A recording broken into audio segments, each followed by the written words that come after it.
আসসালামু আলাইকুম। সবাই কেমন আছেন? আশা করি যে যার মতো করে সবাই ভালো আছেন। আমিও ভালো আছি আলহামদুলিল্লাহ। রমজান মাস, আজকে 6 রোজা। তো রমজান মাসেও মানুষে কত বড় পাপ করতে পারে, যেই রমজান মাস হাদিসে লেখা বা হুজুররাও বলেন শুনি, রহমতের মাস রমজান মাস। তো এই রমজান মাসে কত বড় মানে মানে কি বলবো আপনারে, বুক বড় অভিমান আর কষ্ট নিয়ে মৃত্যুর সাথে লড়াই করতে করতে অবশেষে মৃত্যুর কাছে হার মেনে নিষ্ঠুর এই পৃথিবীর মায়া ত্যাগ করে চলে গেল মাগুরার ওই ছোট বাচ্চা মেয়েটি। এটা আমি সত্য কথা, যেটা আমি লিখছি, এটা বলার সময় আমার খুবই কষ্ট লাগছে। তো কি বলবো কি না বলবো, আমি এই কারণে আমি এটা লিখছি। যদিও আমি কোনো সময় কোনো লেখা দেখে কোনো ভিডিও করি না, আমার মনে যা আসে আমি তা বলি। কিন্তু আজকে এই ঘটনাটা আমি লিখছি কারণ আমার মনে হয়েছে যে আমি হয়তো পুরোটা ঘটনা এভাবে বলতে পারবো না, যেই কারণে আমি লিখছি। বড় বোনের বাড়ি বেড়াতে গিয়েছিল বাচ্চা মেয়েটা। ফিরতে রাত হয়ে যাবে বিদায় বড় বোন বলেছিল এর পরের দিন বাড়ি যেতে। বড় বোন কিছুক্ষণের জন্য বাইরে গিয়েছিল। মেয়েটা বোনের রুমে গুটিসুটি হয়ে শুয়েছিল এক কোনায়। দুলাভাইও ছিল ওই রুমে। বড় বোন ভেবেছিল তার হাজব্যান্ড যেহেতু আছে তাহলে আর কোনো সমস্যা হবে না, সে যেই জায়গায় যাবে ভালো মতো বাড়ি ফিরে আসতে পারবে। তারপর দুপুরের দিকে বড় বোন বাসায় এসে দেখে রুমের লাইট নিবানো, ঘুটঘুটে অন্ধকার রুমটা। তড়িঘড়ি করে লাইটটা জ্বালিয়ে দেখে তার আদরের ছোট বোনটা এলোমেলো হয়ে পড়ে আছে, চেহারাটাও ফ্যাকাশে। বড় বোন বুঝতে পারেন কি হয়েছে, বুঝতে পারে নাই। বড় বোন প্রথম বুঝতে পারে নাই আদরের বোনটার সাথে কি হয়েছে। অনেকক্ষণ পর যখন বুঝতে পারে তখন অনেকটাই দেরি হয়ে গিয়েছে। বড় বোন শাশুড়িকে হাত জোর করে বলে যে তার বোনটাকে হাসপাতালে নিয়ে যাওয়ার জন্য, কিন্তু শাশুড়ি নিষেধ করেছিল ঘটনাটা যাতে জানাজানি না হয়, তাহলে নাকি তাদের মান সম্মান যাবে।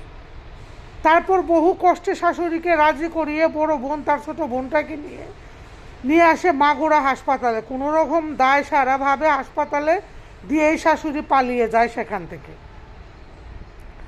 হাসপাতালে আনার পর বাচ্চা মেয়েটার অবস্থা আরও বেশি গুরুতর হয়ে পড়ে, ব্যথায় কাতরাচ্ছিল শুধু।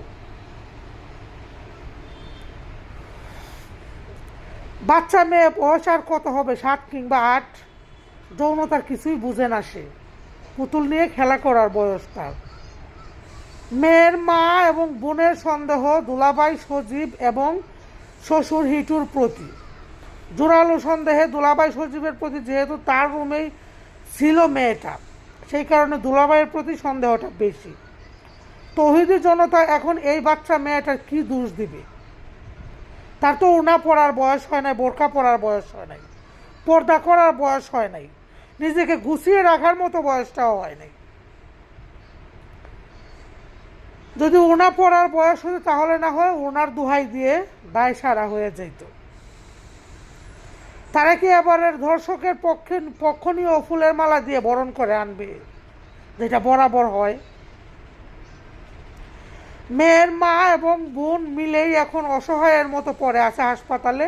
তাদেরকে সাহায্য করতে কোনো তৌহিদি জনতা এখনো আসেনি কোনো নারীবাদী সংগঠনও। বাচ্চা মেয়েটার মুখে অক্সিজেন মাস্ক লাগানো, ব্যথায় একটু পরপর কোকিয়ে উঠতেছে শুধু। বড় বোন একপাশে হাত ধরে দাঁড়িয়ে আছে। মেয়েটার মা মাথায় হাত বুলিয়ে দিচ্ছে আর আশ্বাস দিচ্ছে, মা সব ঠিক হয়ে যাবে। কিন্তু কিছুই ঠিক হয়নি। মৃত্যুর সাথে সাথে লড়াই করতে করতে অবশেষে কি বলবো, দিশেহারা হয়ে যাচ্ছে।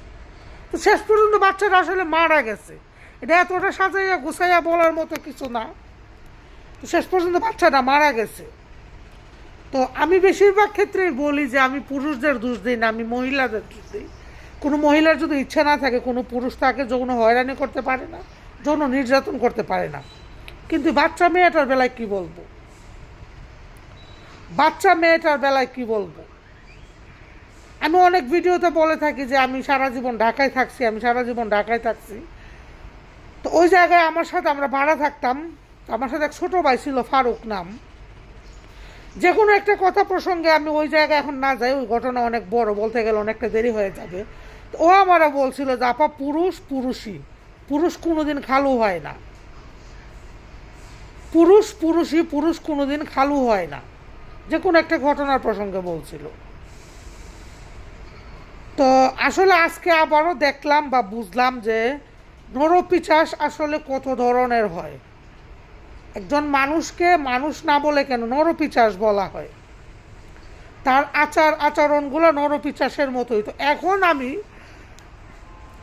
আওয়ামী লীগ বা বিএনপি কোনো কিছুই নাই, তো তৌহিদি জনতার কাছে এখন আমি এইটাই বলবো যে একজন দর্শকের বিচার এমনভাবে করুন যে একজনার বিচার দেখে যেন 10 জন সাবধান হয়, 10 জনার বিচার এমনভাবে করুন যেন 10 জনাটা দেখে 1000 জন সাবধান হয়। তার পিছনে তার পক্ষ হয়ে যে উকিল দাঁড়াবে, ওই আসামির যে বিচার হয় ওই উকিলের যেন সেই বিচারটাই হয়, ওই আসামির যে বিচারটা হবে ওই উকিলের যেন সেই বিচার হয়, যেই উকিল তার পক্ষ নিয়ে দাঁড়াবে। আর যদি কোনো ভালো মায়ের সন্তান হয় তাহলে এই দর্শকের পক্ষ কোনো উকিল নিবে না। যদি সে বাবার উরসজাত সন্তান হয়, যদি সে তার মামার না তার বাবার উরসজাত সন্তান হয়, তাহলে এই দর্শকের পক্ষে কোনো উকিল দাঁড়াবে না। ভালো থাকবেন সবাই।